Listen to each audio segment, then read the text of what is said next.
Maybe as a launching off point, Emilie, what makes Metro Vancouver unique as a planning region in Canada? I think it's unique in part because of the natural constraints on development, how we're encircled by mountains and water and good agricultural land and the US border, to be honest. I think that makes us very unique. I think the agricultural land reserve constraint has really created urban containment as well to a greater extent than other cities in Western Canada at a really formative time of the region. So I think that makes us very unique. We don't see the same kind of sprawl that you might see in other places in Western Canada and the Western United States. So it's the idea of the agricultural land reserve happening at kind of a formative moment. Is urban containment, in your mind, a positive thing? It is, and I know I could differ from some developers there. Not all developers, really, and maybe some in the real estate community as well. I do know that it can create a financial constraint, economic constraint, that can add to issues of affordability, and that we need to do it well. We need to constrain urban areas in the right way, in the right places, and offer opportunities so that we don't have housing supply challenges and housing affordability challenges.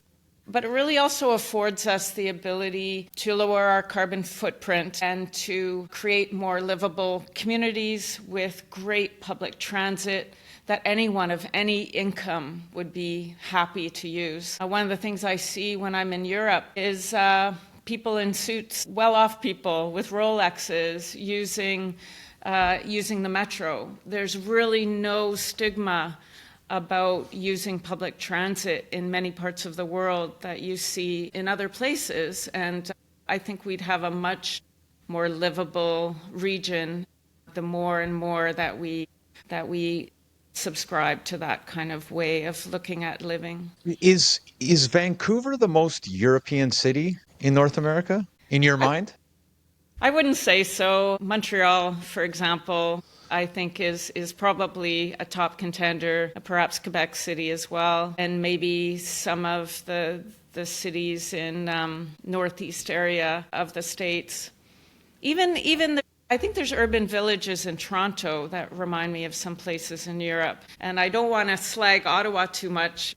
There's, as much as I didn't appreciate some of the suburban life I had when I was growing up, Ottawa's done some urbanism well in some places as well. So I wouldn't say that, no. We have something special here, a real Pacific Rim kind of living that marries access to green space, access to nature with, I think, a lot of urban villages.